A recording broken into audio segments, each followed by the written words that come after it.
രാധ ഞാൻ രാധ, കണ്ണനെ മറക്കാത്ത രാധ. രാധ ഞാൻ രാധ, കണ്ണനെ മറക്കാത്ത രാധ. വൃന്ദാവനം നീ മറന്നോ, മധുരയെ നീ മറന്നോ. വൃന്ദാവനം നീ മറന്നോ, മധുരയെ നീ മറന്നോ.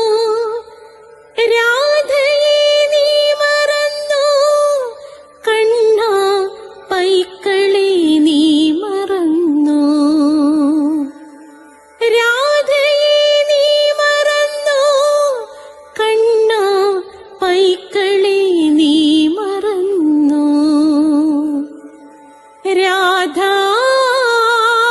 രാധ രാധ രാധ,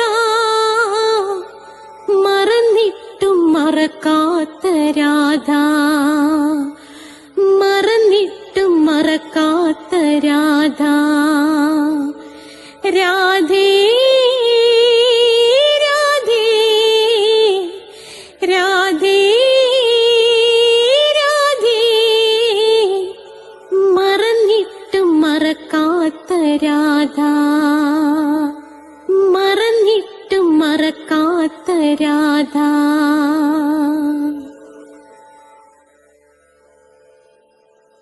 രാധേ രാധേ ഓ രാധേ രാധേ, രാധേ രാധേ ഓ രാധേ രാധേ.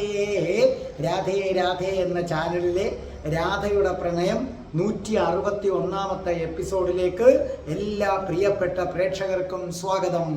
ഇതിനു മുമ്പുള്ള എപ്പിസോഡുകൾ പ്ലേലിസ്റ്റ് എടുത്താൽ കിട്ടും. ഇത് സബ്സ്ക്രൈബ് ചെയ്തവർക്ക് എല്ലാ തിങ്കളാഴ്ചയും 12 മണിക്ക് നാരായണീയത്തിൻ്റെ ക്ലാസ് കിട്ടും. അത് കേൾക്കണം. നാരായണീയം എന്നും വായിക്കണം. ചൊവ്വാഴ്ച 12 മണിക്കാണ് ആ രാധയുടെ പ്രണയം. ഇനി മുതൽ നിങ്ങൾക്ക് മിക്കവാറും അടുത്ത ബുധനാഴ്ച മുതൽ, നാളെയല്ല അതിൻ്റെ അടുത്ത ബുധനാഴ്ച മുതൽ ഭജഗോവിന്ദത്തിൻ്റെ ക്ലാസ് മിക്കവാറും കിട്ടും. എല്ലാ വ്യാഴാഴ്ചയും അഷ്ടപതിയുടെ ക്ലാസ്സാണ്. എല്ലാ വെള്ളിയാഴ്ചയും നമുക്ക് സൗന്ദര്യ ലഹരിയുടെ ക്ലാസ്സാണ്. അതുകൂടാതെ സ്പോക്കൺ ഇംഗ്ലീഷിൻ്റെ ക്ലാസ് ഉണ്ട്. അത് പിന്നെ വീഡിയോ ഇട്ടിട്ടുണ്ട്. അതുകൂടാതെ എൻ്റെ അടുത്ത് നേരിട്ട് വന്ന് പഠിക്കാൻ ആഗ്രഹം പ്രകടിപ്പിക്കുന്നവരുണ്ട്. അവർ കൊല്ലത്ത് വന്നാൽ മതി. പെൺകുട്ടികൾക്കും ആൺകുട്ടികൾക്കും എല്ലാം ഹോസ്റ്റൽ സൗകര്യമുണ്ട്. 30 ദിവസം കൊണ്ട് ഇംഗ്ലീഷ് സംസാരിക്കും. അല്ലെങ്കിൽ ഫുൾ എമൗണ്ടും തിരിച്ചു തരുമെന്നതാണ് എൻ്റെ രീതി. അതേ കണക്ക് തന്നെ ജ്യോതിഷം, ഓരോ മാസത്തിൽ ജനിച്ചവരുടെ ഫലം, നക്ഷത്രത്തിൽ ജനിച്ചവരുടെ ഫലം ഞാൻ കൊടുത്തിട്ടുണ്ട്. നിങ്ങളത് കേൾക്കുക. നിങ്ങൾക്ക് ജ്യോതിഷപരമായി എന്ത് സംശയമുണ്ടെങ്കിലും ഡിസ്ക്രിപ്ഷൻ ബോക്സിൽ എൻ്റെ നമ്പറുണ്ട്. 9645333999 എന്ന എൻ്റെ നമ്പറിലേക്ക് നിങ്ങൾ വിളിച്ചാൽ മതി. തികച്ചും സൗജന്യമായിരിക്കും. പ്ലേലിസ്റ്റ് എടുക്കുമ്പോൾ അഷ്ടാവക്ര ഗീതയുണ്ട്, കേൾക്കണം. ഹിന്ദുക്കൾ അറിയേണ്ടവയുണ്ട്. അതേ കണക്ക് തന്നെ ഞാൻ പ്ലേലിസ്റ്റിനകത്ത് നിങ്ങൾ സന്ദർശിക്കേണ്ട പ്രധാനപ്പെട്ട ക്ഷേത്രങ്ങളെക്കുറിച്ചുള്ള വിവരണമുണ്ട്. ഇതൊക്കെ നിങ്ങൾ കേൾക്കുക. രാധിക കവചം 2 ഉണ്ട്. 2 ഞാൻ പഠിപ്പിച്ചിട്ടുണ്ട്. അതുകൂടാതെ നമ്മൾ രാധ സഹസ്രനാമം ഇട്ടിട്ടുണ്ട്. രാധ മാനസതന്ത്രം ഇട്ടിട്ടുണ്ട്. അത് അത്യുജ്വലമാണ്. നിങ്ങളത് കേൾക്കണം. അപ്പോൾ ഇതൊക്കെ നിങ്ങൾ കേൾക്കുമല്ലോ. പിന്നെ ശ്രീബുദ്ധൻ്റെ, കൃഷ്ണൻ്റെ അവതാരമായ ബുദ്ധൻ്റെ ജനനം മുതൽ മരണം വരെയുള്ള ജീവിത കഥയുണ്ട്, കേൾക്കുക. അപ്പം നമുക്ക് തുടങ്ങാം. ഓം മഹാഗണപതയേ നമഃ. ഓം ശ്രീ രാധാകൃഷ്ണായ നമഃ. ഓം രാധായേ സ്വാഹ. രാധേ രാധേ ഓ രാധേ രാധേ, രാധേ രാധേ ഓ രാധേ രാധേ, രാധേ രാധേ ഓ രാധേ രാധേ, രാധേ രാധേ ഓ രാധേ രാധേ, രാധേ രാധേ ഓ രാധേ രാധേ, രാധേ രാധേ ഓ രാധേ രാധേ. ബർസാനെ വാലി രാധാറാണിക്ക് ജയ്.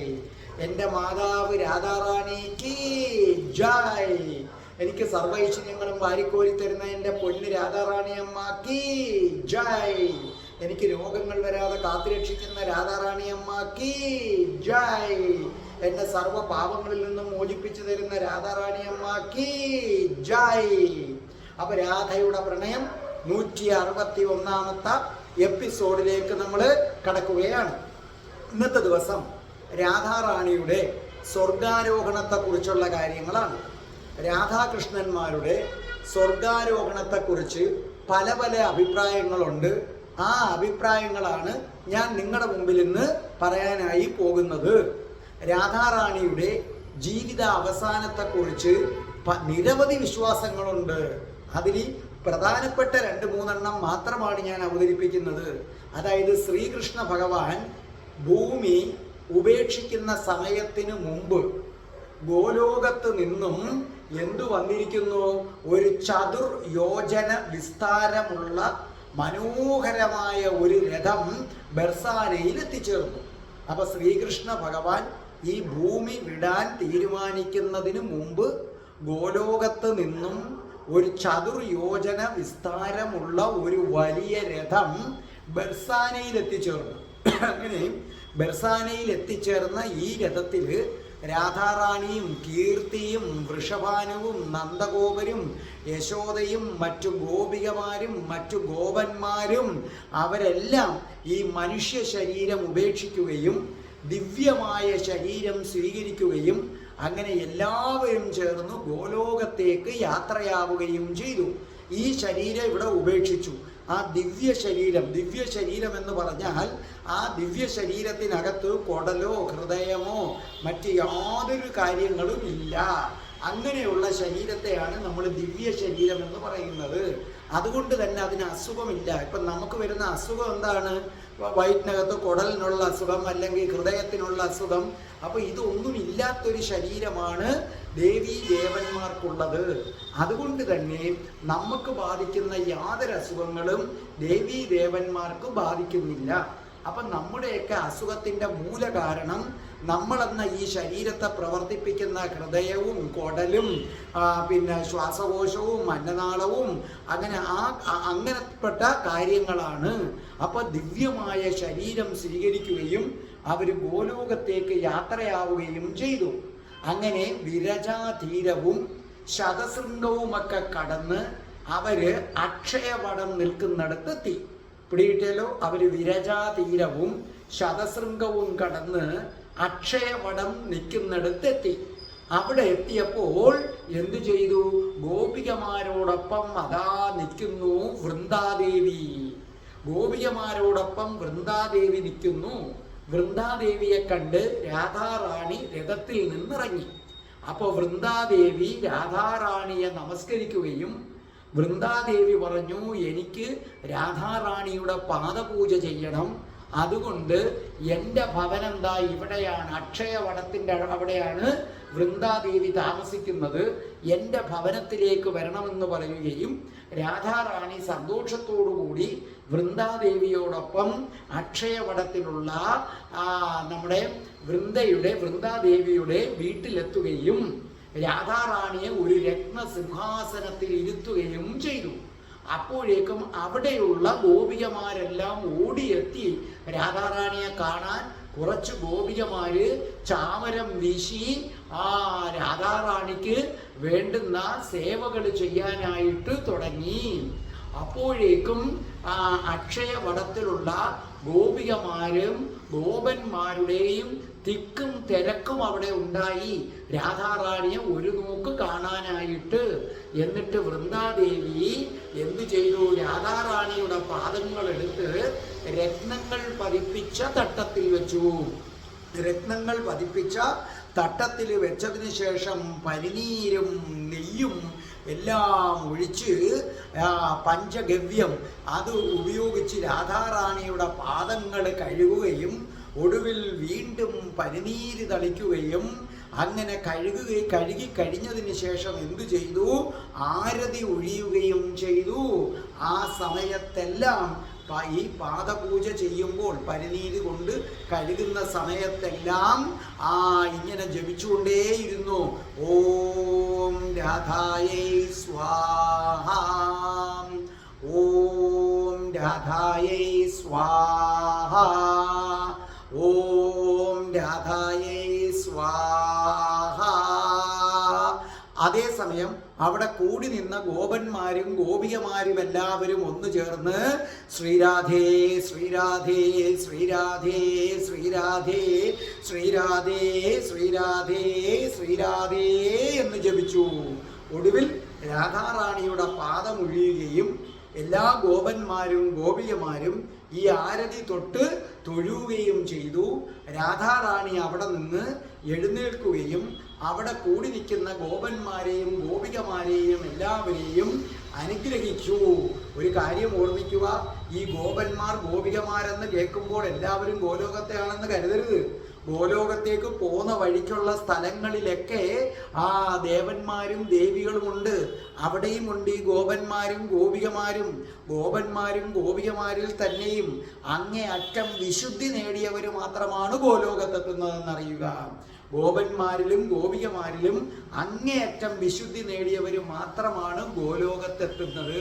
ഗോലോകത്തേക്കെത്തുന്ന ഗോപികമാർക്ക് ഒരിക്കലും കൃഷ്ണനെ തൻ്റെ ഭർത്താവായി വേണമെന്നോ കൃഷ്ണനോട് പ്രണയമോ മറ്റൊന്നും ഉണ്ടായിരിക്കുകയില്ല. അങ്ങനെയുള്ള ഗോപികമാരെ മാത്രമാണ് അങ്ങോട്ടേക്ക് കൊണ്ടുപോകുന്നത്. അല്ലാതെ ഗോപന്മാർ ഗോപികമാരെന്ന് കേട്ടാൽ ഉടനെ ഗോലോകവും ഗോലോകത്ത് മാത്രമാണുള്ളതെന്നും കരുതരുത്. മറ്റുള്ളവർക്ക് മറ്റ് സ്ഥലങ്ങളിലാണ് വസിക്കുന്നത്, നമ്മൾ ഭൂമിയിൽ വസിക്കുന്നത് പോലെ. അങ്ങേയറ്റം വിശുദ്ധമായിട്ട് ആരാണോ ഭഗവാൻ ശ്രീകൃഷ്ണനെ ഭജിക്കുന്നത് അവർക്ക് മാത്രമേ ഒരു ഗോപികയായി ഗോലോകത്തെത്താൻ പറ്റൂ. അല്ലാതെ ഞാൻ കൃഷ്ണനെ പ്രണയിക്കുന്നു, ഞാൻ കൃഷ്ണന്റെ പ്രണയിനിയാണെന്ന് പറഞ്ഞാൽ ഈ ഭൂമി കടന്ന് നരകിക്കാമെന്നല്ലാതെ ആരും ഗോലോകത്തേക്ക് പോകാമെന്ന് കരുതരുത്. കൃഷ്ണൻ അധികാരമുള്ള സ്ഥലം വൈകുണ്ഠമാണ്. അങ്ങോട്ടേക്കും കൃഷ്ണൻ ഗോപികയായിട്ട് കൊണ്ടുപോകത്തില്ല. അവിടെ ലക്ഷ്മി ദേവി ഇരിപ്പുണ്ട്. ഈ സത്യം നമ്മൾ മലയാളികൾ, പ്രത്യേകിച്ച് മലയാളി സ്ത്രീകൾ മനസ്സിലാക്കുക. ഇതെല്ലാം കഴിഞ്ഞതിന് ശേഷം രാധാറാണി എന്തു ചെയ്തു? നന്ദ ഗോപാദികളോടൊപ്പം, യശോദാമ്മയോടൊപ്പം, തന്നോടൊപ്പം ഭൂമിയിലെ വൃന്ദാവനത്തിൽ നിന്ന് വന്ന ഗോപികമാരോടൊപ്പം തൻ്റെ വാസസ്ഥലത്തേക്ക് പോയി. ഇതാണ് ഒരു വിശ്വാസം. ഇനി രണ്ടാമത്തെ വിശ്വാസം. ഇതനുസരിച്ച് കൃഷ്ണൻ എന്ത് ചെയ്യുന്നു? ഓടക്കുഴലിൽ, അതായത് ഭൂമിയിലെ ജീവിതം അവസാനിപ്പിക്കാൻ കൃഷ്ണൻ തീരുമാനിക്കുകയും അപ്പൊ കൃഷ്ണൻ ഓടക്കുഴൽ എടുത്തിട്ട് തൻ്റെ ഏറ്റവും മനോഹരമായ ഈണങ്ങളങ്ങനെ രാധയ്ക്ക് വേണ്ടി വായിച്ചു. ആ കൃഷ്ണന്റെ അതിമനോഹരമായ ഓടക്കുഴൽ വായനയും പ്രപഞ്ചത്തിൽ ഇന്നുവരെ ആരും കേട്ടിട്ടില്ലാത്ത ആ നാദവും കേട്ടപ്പോൾ, രാഗവും കേട്ടപ്പോൾ പെട്ടെന്ന് തന്നെ രാധാറാണി ശ്രീകൃഷ്ണ ഭഗവാന്റെ മുന്നിൽ പ്രത്യക്ഷപ്പെടുകയും അങ്ങനെ എന്നേക്കുമായി കൃഷ്ണനോടൊത്ത് ചേരുകയും ചെയ്തു. ഇതാണ് രണ്ടാമത്തെ വിശ്വാസം. ഇനി മൂന്നാമത്തത് ബ്രഹ്മവൈവർത്ത പുരാണത്തിൽ പറയുന്നതാണ്. ബ്രഹ്മവൈവർത്ത പുരാണം അനുസരിച്ച് 16 വയസ്സുള്ളപ്പോഴാണ് കൃഷ്ണൻ മധുരയ്ക്ക് പോകുന്നതും രാധാറാണിയുമായി വേർപിരിയുന്നതും. ഇവിടെയാണ് ശരിക്കും ഒരു ശ്രീരാമാവിൻ്റെ ശാപകഥയൊക്കെ ആരോ പിന്നീട് എഴുതി ചേർത്തത്. അതിനുശേഷം നമ്മുടെ പുരാണങ്ങൾ പലതും പിന്നീട് പലരും എഴുതി ചേർത്തിട്ടുണ്ടെന്നുള്ള കാര്യം മനസ്സിലാക്കുക. ഓർമ്മിക്കുക, രാമായണം പോലും വാൽമീകി ഇത്രയും ശ്ലോകം എഴുതിയിട്ടില്ല. അതിലെ 3/4 ശ്ലോകങ്ങൾ, അതിലെ കുറേ ശ്ലോകങ്ങൾ പിൽക്കാലത്ത് ആളുകൾ അവരുടെ സന്ദർഭം അനുസരിച്ച് എഴുതി ചേർത്തതാണ്. അതുകൊണ്ട് നിങ്ങൾ ഒരിക്കലും, നമ്മളിവിടെ കണ്ടിട്ടുണ്ട്, മിക്കവാറും നമ്മുടെ ഈ കേരളത്തിലുള്ള പലർക്ക് തങ്ങൾക്ക് കുറേ അറിവുണ്ടെന്ന് ഭാവിക്കണമെന്ന് വലിയ ആഗ്രഹമാണ്. ഈ പാണ്ഡിത്യത്തിൻ്റെ പിന്നാലെയാണ്. എനിക്ക് അറിവുണ്ടെന്ന് കാണിക്കാൻ പറയും, ദാ ഇന്ന ബ്രഹ്മവൈവർത്ത പുരാണത്തിൽ ഇത് കിടക്കുന്നുണ്ടല്ലോ, അല്ലെങ്കിൽ ഇന്ന പുരാണത്തിൽ ഇത് കിടക്കുന്നുണ്ടല്ലോ, ഗർഗ സംഹിതയിൽ കിടക്കുന്നുണ്ടല്ലോ. ഇതിനകത്ത് ഗർഗമുനി എഴുതിയതല്ല, അതിനുശേഷം പിൽക്കാലത്ത് വന്നവർ എഴുതി ചേർത്തത് ഒരുപാടുണ്ട്. അങ്ങനെയാണ് രാമായണത്തിൽ രാമൻ എന്താ ചെയ്തത്? ശൂദ്രന്റെ ചെവിയിൽ ഈയ ഉരുക്കി ഒഴിക്കണോ എന്നൊക്കെ പറഞ്ഞ് അതിനകത്ത് എഴുതി വെച്ചിട്ടുണ്ട്. രാമൻ അങ്ങനെ പറയുന്ന ആളാണ്? അല്ല. അപ്പൊ എന്തിനും ഏതിനും ആ പുരാണത്തിൽ ഇങ്ങനെ പറഞ്ഞിട്ടുണ്ട്, ഈ പുരാണത്തിൽ ഇങ്ങനെ പറഞ്ഞിട്ടുണ്ടെന്നും പറഞ്ഞ് കണ്ണും പൂട്ടി അതിനെ ഒന്നും നിങ്ങൾ വിശ്വസിക്കാൻ പാടില്ല. അപ്പൊ ബ്രഹ്മവൈവർത്ത പുരാണ പ്രകാരം 16 വയസ്സുള്ളപ്പോൾ കൃഷ്ണൻ മധുരയ്ക്ക് പോകുന്നു എന്ന് പറഞ്ഞാൽ 16 വയസ്സുള്ളപ്പോഴാണ് കൃഷ്ണൻ രാധാറാണിയുമായി വേർപിരിയുന്നത്. പിന്നീട് 100 വർഷം അങ്ങനെ വേർപിരിഞ്ഞു. അങ്ങനെ ശ്രീകൃഷ്ണ ഭഗവാന് 116 വയസ്സെത്തി. ആ 116 വയസ്സെത്തിയപ്പോൾ ശ്രീകൃഷ്ണ ഭഗവാൻ വൃന്ദാവനത്തിലേക്ക് എത്തി. ഭൂമിയിലെ വൃന്ദാവനത്തിലെത്തി രാധാറാണിയുമായി ചേരുകയും ഈ രാധാറാണിയുമായി 12 വർഷം വൃജഭൂമിയിൽ ഒന്നിച്ചു താമസിക്കുകയും ചെയ്തു. അപ്പൊ 116 വയസ്സിൽ ശ്രീകൃഷ്ണ ഭഗവാൻ വൃജഭൂമിയിലെത്തുകയും അവിടെ വെച്ച് രാധാറാണിയുമായി ചേരുകയും ഈ ഭൂമിയിലെ വൃന്ദാവനത്തിൽ നിങ്ങളൊക്കെ കാണാനായി പോകുന്ന മധുരയ്ക്കടുത്തുള്ള ആ വൃന്ദാവനത്തില് 12 വർഷം കൃഷ്ണനും രാധാറാണിയും വീണ്ടും താമസിക്കുകയും പിന്നെ നമുക്ക് ഭൂമിയിൽ നിന്ന് പോകാൻ സമയമായെന്ന് കൃഷ്ണൻ രാധാറാണിയെ ഓർമ്മിപ്പിക്കുകയും സ്വർഗാരോഹണത്തിന് തൊട്ടു മുമ്പ് ഇരുവരും പ്രഭാസ തീർത്ഥത്തിൽ പോയി സ്നാനം ചെയ്യുകയും ചെയ്തു. പ്രഭാസ തീർത്ഥം നിങ്ങൾക്കറിയാം, സോമനാഥ ക്ഷേത്രമാണ് വെരാവലില്. നിങ്ങൾ എൻ്റെ പ്ലേലിസ്റ്റ് എടുത്ത അമ്പലങ്ങൾ എടുത്താൽ ഈ പ്രഭാസ തീർത്ഥത്തെക്കുറിച്ചും സോമനാഥ ക്ഷേത്രത്തെക്കുറിച്ചും ഞാൻ പ്രത്യേകം പറഞ്ഞിട്ടുണ്ട്. ദ്വാരകയിൽ നിന്ന് 200-250 കിലോമീറ്റർ ദൂരെയായിട്ടാണ് ഈ പ്രഭാസ തീർത്ഥമുള്ളത്. അപ്പൊ സ്വർഗാരോഹണത്തിന് തൊട്ടു മുമ്പ് ഇരുവരും പ്രഭാസ തീർത്ഥത്തിൽ പോയി സ്നാനം ചെയ്യുകയും അങ്ങനെ കൃഷ്ണൻ എന്ത് ചെയ്തു? സ്വർഗാരോഹണം നടത്തുകയും ചെയ്തു. സ്വർഗാരോഹണം നടത്തുക എന്ന് പറഞ്ഞാൽ അതിൻ്റെ അർത്ഥം കൃഷ്ണൻ നേരെ വൈകുണ്ഠത്തേക്ക് പോയെന്നാണ് അതിൻ്റെ അർത്ഥം. രാധാറാണി നേരെ ഗോലോകത്തേക്കും പോയി. അപ്പൊ പ്രഭാസ തീർത്ഥത്തിൽ സ്നാനം ചെയ്തിട്ട് കൃഷ്ണൻ നേരെ വൈകുണ്ഠത്തേക്കും പോയി, രാധാറാണി നേരെ ഗോലോകത്തേക്കും പോയി. അങ്ങനെ വൈകുണ്ഠത്ത് പോകുന്നതിനെയാണ് സ്വർഗാരോഹണം, അല്ലാതെ ഇന്ദ്രന്റെ സ്വർഗലോകത്തേക്ക് പോകുന്നു എന്നല്ല. ഈ സ്വർഗാരോഹണം അവിടെ പോവുകയും അവിടെ കുറച്ചുനാൾ ചെലവഴിച്ചതിന് ശേഷം ശ്രീകൃഷ്ണ ഭഗവാൻ ഒരു രത്നയാനത്തിൽ കയറുകയും ആ രത്നയാനത്തിൽ രത്നം പതിപ്പിച്ച വാഹനത്തിൽ കയറുകയും അവിടെ നിന്ന് ഗോലോകത്തേക്ക് പുറപ്പെട്ടു പോവുകയും ചെയ്തു. അങ്ങനെ ഗോലോകത്തെത്തിച്ചേർന്ന കൃഷ്ണൻ ഗോലോകത്തെത്തിച്ചേർന്നു. അപ്പൊ രാധാറാണി വളരെ ദൂരെ നിന്ന് തന്നെ കൃഷ്ണൻ തൻ്റെ അടുക്കലേക്ക് വരുന്നത് കണ്ടു.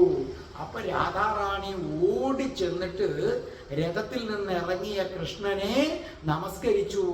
അപ്പൊ ഗോപന്മാരും ഗോപികമാരും എല്ലാവരും വന്ന് കൃഷ്ണനെ നമസ്കരിക്കുകയും അങ്ങേയറ്റം ആഹ്ലാദം പൂണ്ട ഗോപികമാരും ഗോപന്മാരുമെല്ലാം ദുന്ദുബി മുഴക്കുകയും ചെയ്തു. എന്നിട്ട് കൃഷ്ണൻ രാധാറാണിയുടെ കൈ പിടിച്ചുകൊണ്ട് വിരജാ നദി കടന്നു. വിരജാ നദി കടന്ന് നേരെ രാസമണ്ഡലത്തിലേക്ക് പോയി. അതിനുശേഷം അവിടെ നിന്നും തുളസി കാനനം കടന്നു. എന്നിട്ട് നേരെ മാലതീ വനത്തിലെത്തി. അതായത് ഗോലോകത്തിന്റെ അതായത് നമ്മുടെ ഗോലോകത്തുള്ള ഗോവർദ്ധന പർവ്വതത്തിലേക്കുള്ള യാത്രയാണ്. അതിനു മുമ്പ് ഈ സ്ഥലങ്ങളൊക്കെ കടന്നാണ് നമ്മൾ പോകുന്നത്. ഇപ്പൊ നമ്മൾ ഇവിടെ നിന്നും തൃശ്ശൂരിലേക്ക് പോകുന്നെങ്കിൽ നമ്മൾ പറയത്തില്ലേ ആലപ്പുഴ കഴിഞ്ഞു, എറണാകുളം കഴിഞ്ഞു എന്ന് പറയുന്നത് പോലെ തുളസി കാനനവും മാലതീ വനവും കുന്തവനവും പിന്നെ അതേ കണക്ക് തന്നെ ചന്ദന കാനനവും മാലതീ വനം കൂടാതെ മാധവീ വനവും ഉണ്ട്. ആ മാധവീ വനവും കടന്ന് ചമ്പകാരണ്യവും കടന്ന് രാധാറാണിയുടെ ഭവനത്തിലെത്തി. അപ്പൊ രാധാറാണിയുടെ ഭവനത്തിൽ എത്തണമെങ്കിൽ തുളസി കാനനം കടക്കണം, മാലതീ വനം കടക്കണം, കുന്തവനം കടക്കണം, മാധവീ കാനനം കടക്കണം, ചന്ദന കാനനം കടക്കണം, ചമ്പകാരണ്യം കടക്കണം. ഇത്രയും കടന്ന് രാധാറാണിയുടെ വീട്ടിലെത്തുകയും ഒരു രത്നസിംഹാസനത്തിൽ കൃഷ്ണനും രാധാറാണിയും ഒന്നിച്ചിരിക്കുകയും ചെയ്തു.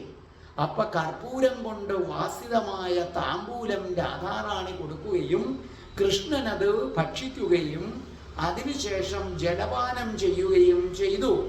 എന്നിട്ട് എന്തു ചെയ്തു?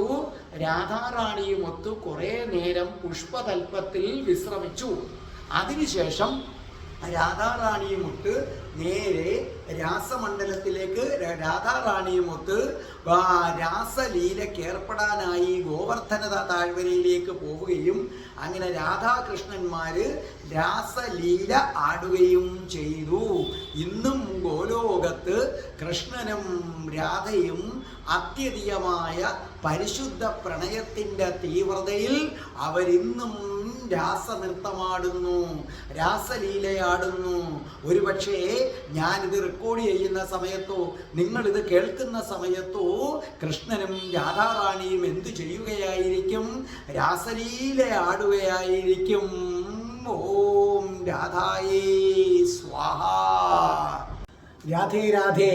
ഇനി നമുക്ക് കഥയുടെ തുടർച്ചയിലേക്ക് വരാം. ഓർമ്മയുണ്ടോ കഴിഞ്ഞ വട്ടം എവിടാണ് നിന്നതെന്ന്? ഭീമസേനൻ ബല്യന്റെ വീട്ടിലേക്ക് വരികയാണ്. തന്നെ കുട്ടിക്കാലത്ത് എടുത്തുകൊണ്ട് നടന്ന് വളർത്തിയ ആളാണ് ബല്യൻ എന്ന് പറയുന്നത്. പാണ്ഡവരുടെ ഏറ്റവും വലിയ വിശ്വസ്തനാണ് ബല്യൻ എന്ന് പറയുന്നത്. ഈ ബല്യൻ അസാധാരണമായ മല്ലയുദ്ധ വിദഗ്ധനാണ്. അദ്ദേഹത്തെ ബാഹുബലി എന്നാണ് അക്കാലത്ത് അറിയപ്പെട്ടിരുന്നത്. അപ്പോൾ ഭീമസേനൻ ബല്യന്റെ കൈകളെടുത്ത് ഇങ്ങനെ തടവിക്കൊണ്ടേയിരുന്നു. ആ സമയത്താണ് അദ്ദേഹത്തിൻ്റെ മകൻ സോമശേഖരന്റെ ഭാര്യ മാല വന്ന് ഭീമസേനൻ ഇരിക്കാനൊരു ഇരിപ്പിടം നൽകി. പക്ഷേ ഭീമസേനൻ അവിടെ ഇരിക്കാതെ തന്നെ താഴെ ഇരുന്നുകൊണ്ടാണ് ബല്യന്റെ കൈ ഇങ്ങനെ തടവിയത്. അപ്പോൾ ബല്യൻ പറഞ്ഞു, നോക്കൂ, അങ്ങ് അരക്കില്ലത്തിൽപ്പെട്ട് മരിച്ചുപോയെന്നറിഞ്ഞപ്പോൾ എനിക്ക് എന്തൊരു സങ്കടമായിരുന്നു. ഇപ്പൊ തിരിച്ചു വന്നപ്പം എന്തോ ഒരു സന്തോഷമായി. അപ്പൊ ഭീമസേനൻ പറഞ്ഞു, ഞങ്ങളെ അങ്ങനെയൊന്നും ആർക്കും വധിക്കാൻ സാധ്യമല്ല ബല്യ. ബല്യന്റെ പ്രാർത്ഥനയുള്ളപ്പോൾ ഞങ്ങളെ ആർക്കെങ്കിലും എന്തെങ്കിലും ചെയ്യാൻ പറ്റുമോ? അപ്പോൾ ഒരു നിമിഷം ബല്യൻ പറഞ്ഞു, അതേ കൊച്ചജമാനനെ, ഞങ്ങളെന്നും അങ്ങേക്ക് വേണ്ടി പ്രാർത്ഥിക്കുമായിരുന്നു. എന്നിട്ട് ഒരു നിമിഷം ബല്യൻ നിശ്ചലനായി, മിണ്ടാതെയിരുന്നു. എന്നിട്ട് ബല്യൻ ഭീമസേനനോട് പറഞ്ഞു, കൊച്ചജമാനനെ, എൻ്റെ കൊച്ചജമാനനെ, എനിക്ക് എൻ്റെ കൊച്ചജമാനനോട് ഒരു കാര്യം ചോദിക്കാനുണ്ട്. എൻ്റെ ഒരു സംശയമാണ്, ഞാൻ ചോദിച്ചോട്ടെ കൊച്ചജമാനനെ? അപ്പോൾ ഭീമസേനൻ പറഞ്ഞു, എന്നോട് എന്തെങ്കിലും ചോദിക്കുന്നതിന് ബല്യ എന്തിനാണ് അനുവാദം? ബല്യൻ എന്താണ് സംശയം? എന്നോട് ചോദിച്ചുകൊള്ളൂ. ഞാൻ എൻ്റെ ജ്യേഷ്ഠൻ യുധിഷ്ഠിരനെ പോലെ പണ്ഡിതനൊന്നുമല്ല, പക്ഷേ എനിക്കറിയാവുന്നത് ഞാൻ പറഞ്ഞു തരാം. അപ്പോൾ ബല്യൻ ഒരു നിമിഷം ഭീമസേനന്റെ മുഖത്തേക്ക് നോക്കി. ആ ബല്യൻ ചോദിച്ച ചോദ്യം കേട്ട് അക്ഷരാർത്ഥത്തിൽ ഭീമസേനൻ ഞെട്ടിപ്പോയി. കാരണം ബല്യനെ പോലെ ഒരു സാധാരണ മനുഷ്യന്, അതും ഏതാണ്ട് 80-90 വയസ്സിനടുത്തുള്ള ഒരു മനുഷ്യന് എങ്ങനെയാണ് ഇത് അറിയാൻ കഴിയുന്നത്? ഇതാണ് യഥാർത്ഥത്തിൽ ഭീമസേനനെ ഞെട്ടിച്ചു കളഞ്ഞത്. ബല്യൻ ചോദിച്ച ചോദ്യം ഇതാണ്, കൊച്ചജമാനനെ, എൻ്റെ കൊച്ചജമാനനെ, ആരാണീ രാധ? അക്ഷരാർത്ഥത്തിൽ ഭീമസേനൻ ഞെട്ടിപ്പോയി.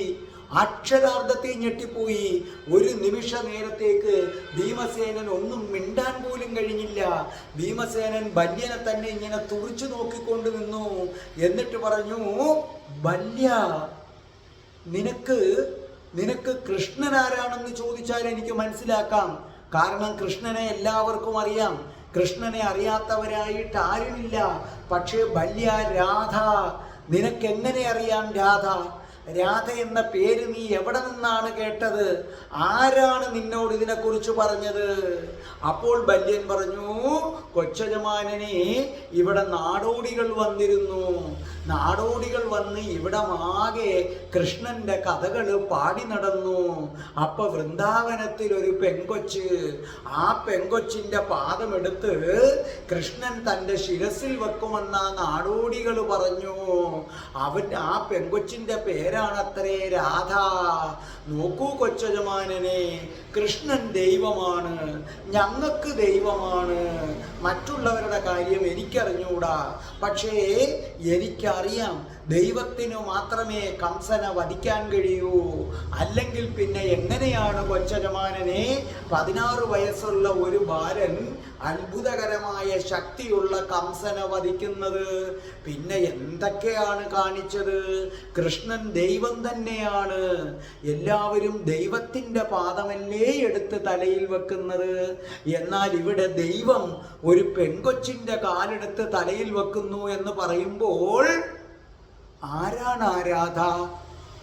ആരാണ് കൊച്ചജമാനനെ ആരാധ? അപ്പൊ ഭീമസേനൻ പറഞ്ഞു, എൻ്റെ ബല്യ, ഇതുവരെയും എൻ്റെ ധാരണ രാധ എന്നത് കൃഷ്ണന്റെ ഒരു കാമുകി മാത്രമാണെന്നാണ്. ഇടയ്ക്കൊക്കെ എനിക്ക് ചിലപ്പോൾ ചില ദൈവീക ശക്തി രാധയ്ക്കുണ്ടെന്ന് തോന്നിയിട്ടുണ്ട്. പിന്നെയും ഞാൻ വിചാരിച്ചു ഈ കൃഷ്ണന്റെ കൂടല്ലേ നടത്താ, കുറേ മാജിക് വിദ്യകളൊക്കെ അറിയാമായിരിക്കുമെന്ന് കരുതി. പക്ഷേ ഇപ്പോൾ നീ പറയുന്നു കൃഷ്ണൻ ആ പെങ്കൊച്ചിന്റെ പാദമെടുത്ത് ശിരസിൽ വെക്കുമെന്നോ? ബില്യ, സത്യമായിട്ടും ഞാനിത് ആദ്യമായിട്ടാണ് കേൾക്കുന്നത്. അപ്പൊ ബല്യനം വരുന്നു, എന്ത് കൊച്ചജമാനൻ ഇതുവരെ അത് കേട്ടിട്ടില്ലേ? അപ്പോൾ പറഞ്ഞു, ഞാൻ രാധയെക്കുറിച്ച് കേട്ടിട്ടുണ്ട്. എന്നെ സംബന്ധിച്ചിടത്തോളം വെറും കൃഷ്ണന്റെ ഒരു കാമുകി മാത്രമാണ് രാധ. എന്നാൽ ഇടയ്ക്ക് എൻ്റെ കാര്യങ്ങളിൽ ചില അത്ഭുതങ്ങളൊക്കെ രാധ കാണിച്ചിട്ടുമുണ്ട്. പക്ഷേ കൃഷ്ണൻ രാധയുടെ പാദമെടുത്ത് ശിരസിൽ വെച്ചു എന്നത് വലിയ നീ മുഖാന്തരമാണ് ഞാൻ അറിയുന്നത്. നാടോടികളുടെ പാട്ട് കൊച്ചജമാനൻ കേട്ടിട്ടില്ലേ? അപ്പൊ ഭീമസേനൻ പറഞ്ഞു, എനിക്കിത്തരം കലാരൂപങ്ങളൊന്നും ഇഷ്ടമല്ലെന്നറിഞ്ഞൂടെ, ഞാനിതൊന്നും കേട്ടിട്ടില്ല. എന്നിട്ട് ഒരു നിമിഷം ഭീമസേനൻ അഗാധമായ ചിന്തയിലാണ്ടു. കൃഷ്ണനെ സംബന്ധിച്ചിടത്തോളം എല്ലാവരും കൃഷ്ണന്റെ പിന്നാലെയാണ്. സകല ആൾക്കാർക്കും കൃഷ്ണൻ ദൈവമാണ്. കൃഷ്ണൻ അസാമാന്യമായ യുദ്ധവിദഗ്ധനാണ്. കൃഷ്ണന്റെ കയ്യിലെ ചക്രായുധം തടുക്കാൻ ആർക്കും സാധ്യമല്ല. ആ ചക്രായുധം തന്നെയാണ് കൃഷ്ണന്റെ വജ്രായുധം എന്ന് പറയുന്നത്. ആ കൃഷ്ണന്റെ കാല് പിടിക്കാൻ എല്ലാവരും നടക്കുമ്പോൾ എന്നു മാത്രവുമല്ല, ഈ പ്രപഞ്ചത്തിലെ സകല സ്ത്രീകളും കൃഷ്ണന്റെ പിന്നിലാണ്. സകല പെൺകൊടികളും കൃഷ്ണന്റെ പിന്നിലാണ്. ദ്രൗപദി പോലും എത്ര ഭവ്യതയോടുകൂടിയാണ് കൃഷ്ണന്റെ അടുക്കൽ നിൽക്കുന്നത്. സ്ത്രീകളുടെ ഹൃദയം കീഴടക്കിയവനാണ് ശ്രീകൃഷ്ണൻ. ആ ശ്രീകൃഷ്ണൻ ഒരു പെണ്ണിന്റെ പാദമെടുത്ത് ശിരസിൽ വെക്കണമെങ്കിൽ നിശ്ചയമായും അവൾ സാധാരണക്കാരിയല്ല. അവൾ അസാമാന്യമായ ഒരു പെൺകുട്ടിയാണ്. അതേ, രാധയെക്കുറിച്ചുള്ള എൻ്റെ കാഴ്ചപ്പാട് ബല്യൻ കീഴ്മേൽ മറിക്കുകയാണ്. ഇതുവരെ തനിക്ക് ചെയ്ത ഉപകാരങ്ങളൊക്കെ ഭീമസേനന്റെ മനസ്സിൽ ഇങ്ങനെ തെളിഞ്ഞു വന്നു. അപ്പോൾ ബല്യൻ ചോദിച്ചു, കൊച്ചജമാനനെ, എന്താണ് അങ്ങ് ഇങ്ങനെ ചിന്തിക്കുന്നത്? അല്ല ബല്യ, ഞാൻ ആലോചിക്കുകയായിരുന്നു, കൃഷ്ണനെ പോലെ ഇത്രയും ശക്തനായിട്ടുള്ള ഒരാള്, സകല സ്ത്രീകളും കൃഷ്ണന്റെ പിന്നാലെ നടക്കുമ്പോൾ കൃഷ്ണൻ ഒരു സ്ത്രീയുടെ പിന്നാലെ നടക്കണമെങ്കിൽ അവൾ ആരായിരിക്കും? അതേ കൊച്ചജമാനനെ, അതാരായിരിക്കും എന്നതൊരു അത്ഭുതം തന്നെയാണ്. അടിയന് കണ്ണടയുന്നതിന് മുമ്പ് ആ രാധയെ ഒന്ന് കണ്ട് നമിച്ചാൽ കൊള്ളാമെന്നുണ്ട്. അതിനുള്ള ഏർപ്പാടുകൾ ചെയ്തു തരുമോ? അപ്പോൾ ഭീമസേനൻ പറഞ്ഞു, വരട്ടെ ബല്യ, വരട്ടെ. നിന്റെ ആഗ്രഹം നീ കൃഷ്ണനോട് പറഞ്ഞാൽ കൃഷ്ണൻ ചിലപ്പോൾ നിനക്ക് സാധിച്ചു തന്നിരിക്കും. അതിനുശേഷം പെട്ടെന്ന് വിഷയം മാറ്റാൻ വേണ്ടി ഭീമസേനൻ പറഞ്ഞു, അല്ല, ഇവിടുത്തെ പിതാമഹന്റെയൊക്കെ കാര്യങ്ങൾ എങ്ങനെയാണ്? പിതാമഹൻ എന്താണ് പറയുന്നത്? അപ്പോൾ പറഞ്ഞു, ഭീഷ്മര് പറയുന്നത് യുധിഷ്ഠിരനെ രാജാവാക്കണമെന്നാണ്. ആ വാരാണവനത്തിലേക്ക് നിങ്ങളെ തള്ളിവിട്ട് അരക്കില്ലത്തിൽ നിങ്ങൾ ചുട്ടരിഞ്ഞു എന്ന് കേട്ടപ്പോൾ തൊട്ട് നീറുകയായിരുന്നു. എന്നിട്ട് ബല്യൻ പറഞ്ഞു, കൊച്ചജമാനനെ ഒരു വലിയ സൈന്യവുമായിട്ടാണല്ലോ വന്നത്. കൊച്ചജമാനൻ ആള് മിടുക്കനാണ് കേട്ടോ. അപ്പോൾ ഭീമസേനൻ പറഞ്ഞു, അഭിമാനത്തോടെ പറഞ്ഞു, അതെ, കൃഷ്ണനെ ഞാനല്ലേ കൊണ്ടുവന്നത്. ശ്വശ്വരൻ എന്ന് പറഞ്ഞാൽ അമ്മായിയപ്പൻ്റെ അടുത്ത് പറഞ്ഞ് ഒരു വലിയ സൈന്യത്തെയും ഞാൻ കൊണ്ടുവന്നു. ദുര്യോധനനെ വിശ്വസിക്കാൻ പറ്റില്ല.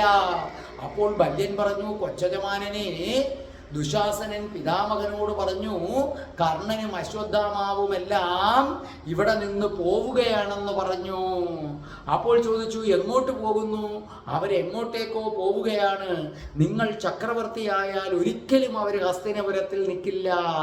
ഭീമസേനൻ പറഞ്ഞു, പൊക്കോട്ടെ, അത്രയും ശല്യമൊഴിഞ്ഞു.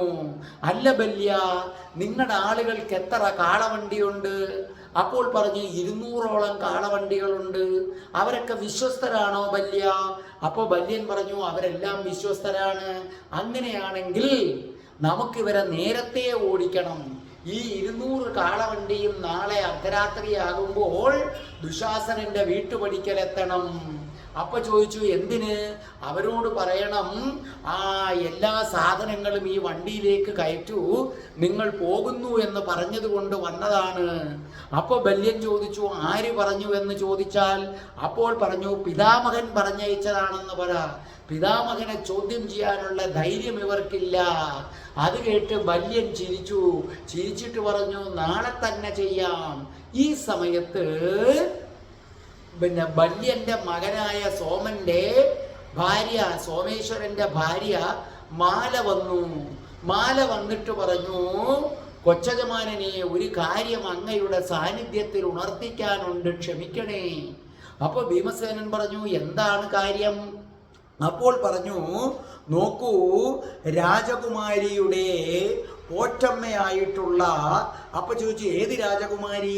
ദുര്യോധനന്റെ പത്നിയായ ഭാനുമതിയുടെ പോറ്റമ്മയായിട്ടുള്ള രേഖ, ആ രേഖ വന്നിട്ട് എൻ്റെ അച്ഛനായ ബല്യനെ കാണണമെന്ന് പറഞ്ഞു. അപ്പൊ ബല്യൻ പറഞ്ഞു, യുവരാജാവ് പോയതിന് ശേഷം ഞാൻ കാണാം. അപ്പോൾ മാല പറഞ്ഞു, യുവരാജാവിൻ്റെ സാന്നിധ്യത്തിൽ തന്നെ കാണണമെന്ന് പറഞ്ഞു. ഒരടിയന്തര സന്ദേശം യുവരാജാവായ ഭീമസേനന് നൽകാനുണ്ടത്രേ. അപ്പൊ ഭീമൻ പറഞ്ഞു, അല്ല, എന്നെ കൊണ്ട് ദുര്യോധനന്റെ പത്നിക്ക് എന്താണ് ആവശ്യം? ഇനി ആ ദുര്യോധനന്റെ വല്ല തന്ത്രവുമാണോ? അവൻ മഹാകൃത്രിമ ബുദ്ധിയാണ്. എന്തായാലും വരാൻ പറയൂ. അപ്പൊ ഈ സമയത്ത് മാല പുറത്തേക്ക് പോയിട്ട് ഭാനുമതിയുടെ വളർത്തമ്മ രേഖയുമായി വന്നു. അപ്പോൾ പറഞ്ഞു, ഇരിക്കൂ. അപ്പോൾ അവര് ഭീമസേനനെയും ബല്യനെയും വണങ്ങിയതിന് ശേഷം അവിടെ ഇരുന്നു. അപ്പൊ ഭീമസേനൻ ചോദിച്ചു, അല്ല, നിങ്ങൾ ഭാനുമതിയുടെ വളർത്തമ്മയാണോ? അപ്പോൾ പറഞ്ഞു, അതെ. നിങ്ങൾ എന്നാണ് ഹസ്തിനപുരത്തിലേക്ക് വന്നത്? അപ്പോൾ പറഞ്ഞു, ഭാനുമതിയെ കല്യാണം കഴിച്ചുകൊണ്ട് ഹസ്തിനപുരത്തിലേക്ക് വന്ന ആ നിമിഷം ഞാൻ അവരോടൊപ്പം വരികയായിരുന്നു. അപ്പൊ ഭീമസേനൻ പറഞ്ഞു, പറയൂ, എന്നെ കൊണ്ട് നിങ്ങൾക്ക് എന്താണ് ആവശ്യമെന്ന് പറയുന്നത്? അപ്പോൾ പറഞ്ഞു, പ്രഭോ, അജ്ഞാതയായിരിക്കുന്ന ഒരു യുവതി അങ്ങയെ കാണാൻ ആഗ്രഹിക്കുന്നു. അപ്പൊ ഭീമസേനൻ പറഞ്ഞു, അജ്ഞാതയായിരിക്കുന്ന യുവതിയോ? എന്തിനാണ് അവരെന്നെ കാണുന്നത്?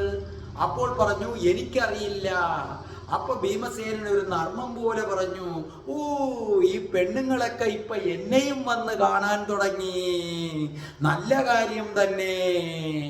അത്രയും പറഞ്ഞിട്ട് അവരോട് ചോദിച്ചു, അല്ല, ഇത് ഏതാണ് ഈ പെൺകുട്ടി? അപ്പൊ അവര് പറഞ്ഞു, അതൊന്നും എന്നോട് പറയരുതെന്ന് പറഞ്ഞിട്ടുണ്ട്. എന്നോട് ഇത്ര മാത്രമേ പറഞ്ഞിട്ടുള്ളൂ, വൃഗോദര രാജാവിനോട് പറയൂ, ഞാൻ അദ്ദേഹത്തെ കാണാൻ ആഗ്രഹിക്കുന്നു. ഒരു ജീവൻ മരണ പ്രശ്നത്തിന് സഹായം തേടിയുള്ള വരവാണ്. അപ്പോൾ പറഞ്ഞു, വൃഗോദര രാജാവെന്ന് എന്നെ വിളിച്ചോ? നോക്കൂ, ഈ വരുന്നത് വല്ല രാക്ഷസിയോ മറ്റോ ആണോ? അപ്പോൾ രേഖ പറഞ്ഞു, അല്ല പ്രഭു, അതിസുന്ദരിയായ ഒരു ആര്യ യുവതിയാണ് വരുന്നത്. അപ്പോൾ ചോദിച്ചു, വിവാഹിതയാണോ? അങ്ങനെ വിവാഹിതയാണെങ്കിൽ ഞാൻ ഭർത്താവിനോടൊപ്പം മാത്രമേ അവരെ കാണാറുള്ളൂ. എൻ്റെ മുനി പുങ്കവനെ പോലെയുള്ള ഗുരു പറഞ്ഞിട്ടുണ്ട്, ഭർത്താവുള്ള സ്ത്രീകളെ നീ തനിച്ചു കാണരുത്. അങ്ങനെ തനിച്ചു കാണുന്നത് അപകടകരമാണെന്ന് എന്നോട് പറഞ്ഞിട്ടുണ്ട്. ഇത് കേട്ട് ബല്യൻ പൊട്ടിച്ചിരിച്ചു. എൻ്റെ കൊച്ചജമാനൻ ഭർത്താവില്ലാതെ സ്ത്രീയെ തനിച്ചു കാണുന്നത് അപകടകരമാണെന്ന് പറഞ്ഞു. ആർക്കാണ് അപകടകരം? കൊച്ചജ യജമാനനോ അതോ സ്ത്രീക്കോ? അപ്പൊ ഭീമസേനൻ ചിരിച്ചിട്ട് പറഞ്ഞു, കുഴപ്പം പിടിച്ച ഒരു ചോദ്യമാണത്. അപ്പോൾ രേഖ പറഞ്ഞു, പ്രഭോ അങ്ങനെയല്ല, അവൾ അവിവാഹിതയാണ്. അപ്പോൾ പറഞ്ഞു, അവിവാഹിതയോ? ഭീമസേനൻ പറഞ്ഞു, അവളോട് ചെന്ന് പറയൂ, വൃഗോദര രാജാവ് സാധാരണ പ്രാതലിന് ഭക്ഷണമായിട്ട് ഒരു യുവതിയാണ് തിന്നുന്നതെന്ന്. അറിയാതെ രേഖ പൊട്ടിച്ചിരിച്ചുപോയി. അപ്പോൾ പറഞ്ഞു, നോക്കൂ, ഞാൻ സാധാരണ യുവതികളെ തനിച്ചു കാണാറില്ല, അതെൻ്റെ സൽപ്പേരിന് കളങ്കം ഉണ്ടാക്കും. എങ്കിലും നിങ്ങൾക്ക് ഞാൻ ചെറിയ തോതിലൊരു വിട്ടുവീഴ്ച ചെയ്തു തരാം. ഇന്ന് പാതിരാ പെരുമ്പറ മുഴങ്ങുന്ന നേരത്ത് ഇവിടെ ഈ ബില്യന്റെ വീട്ടിൽ വരണം. ധൈര്യമുണ്ടോ വരാനായിട്ട്? അപ്പോൾ രേഖ പറഞ്ഞു, ധൈര്യമുണ്ട്. ആ പെൺകുട്ടി ധൈര്യമുള്ള പെൺകുട്ടിയാണ്, വരും, ഞാനും കൂടെ ഉണ്ടാകും. അപ്പോൾ പറഞ്ഞു, അങ്ങനെയാണെങ്കിൽ ഗാന്ധാരി മാതാവ് പള്ളി ഉറങ്ങാൻ പോകുന്നത് അർദ്ധരാത്രിക്കാണ്. അർദ്ധരാത്രിക്ക് തൊട്ടു മുമ്പാണ് പള്ളി ഉറങ്ങാൻ പോകുന്നത്. ആ സമയത്താണ് മാല കൊട്ടാരത്തിൽ നിന്ന് ഇറങ്ങുന്നത്. അപ്പോൾ ഈ മാല എന്ത് ചെയ്യും? കൊട്ടാരത്തിൽ നിന്ന് അവന്തകത്തിലേക്ക്, അവന്തകം ബില്യൻ താമസിക്കുന്ന സ്ഥലം. അപ്പോൾ പറഞ്ഞു, ഗാന്ധാരി പള്ളി ഉറങ്ങാൻ പോകുമ്പോൾ മാല അവിടെ നിന്ന് ഇറങ്ങിയിട്ട് കൊട്ടാരത്തിന് പിന്നിലുള്ള അങ്കണവാതിലിൽ കാത്തു നിൽക്കും. സോമേശ്വരനും ഉണ്ടാകും. ആ യുവതി ഇറങ്ങി വന്നാൽ മാലയും സോമേശ്വരനും കൂടെ ചേർന്ന് അവരെ ഇവിടെ എത്തിക്കും. അതിന് ധൈര്യമുണ്ടോ ഈ രാത്രി മാലയുടെയും സോമേശ്വരന്റെയും കൂടെ വരാൻ? അപ്പോൾ രേഖ പറഞ്ഞു, ധൈര്യമുണ്ട്. അങ്ങ് ഉദ്ദേശിക്കുന്ന ആളല്ലത്, അസാമാന്യ ധൈര്യമുള്ള യുവതിയാണ്. അപ്പൊ ഭീമസേനൻ പറഞ്ഞു, എനിക്ക് ധൈര്യമുള്ള യുവതികളെ കാണുന്നതാണ് കുറെ കൂടെ ഇഷ്ടം, പോയി വരൂ. അപ്പോൾ രേഖ പുറത്തേക്ക് ഇറങ്ങിയ രേഖ പെട്ടെന്ന് തിരിഞ്ഞു നിന്നിട്ട് ബല്യനെ ഒന്ന് നോക്കി, ഭീമസേനനെ എന്ന് നോക്കി. എന്നിട്ട് പറഞ്ഞു, ആ യുവതി ഒരു കാര്യവും കൂടെ വൃഗോദര രാജാവിനോട് പറയാൻ പറഞ്ഞു. അപ്പൊ ഭീമസേനൻ ചോദിച്ചു, അതെന്താണ് എന്നോട് പറയാൻ പറഞ്ഞത്? അപ്പോൾ പറഞ്ഞു, അങ്ങയെ വന്ന് കാണണമെന്ന് നിർദ്ദേശിച്ച ആളിന്റെ പേര് പറയണമെന്ന് പറഞ്ഞു. വൃഗോദര രാജാവ് പറഞ്ഞു, ആയിക്കോട്ടെ, എന്നെ വന്ന് കാണണമെന്ന്, എന്നെ തന്നെ വന്ന് കാണണമെന്ന് ആരാണ് പറഞ്ഞത്? രേഖ ഒരു നിമിഷം മൃഗോദര രാജാവ് ഭീമസേനന്റെ മുഖത്തേക്ക് നോക്കി, ബല്യന്റെ മുഖത്തേക്ക് നോക്കി. എന്നിട്ട് പറഞ്ഞു, ആ പെൺകുട്ടിയോട് ഉറക്കത്തിൽ വന്ന് പറഞ്ഞു. അപ്പോൾ ഭീമസേനൻ പറഞ്ഞു, ഉറക്കത്തിലോ?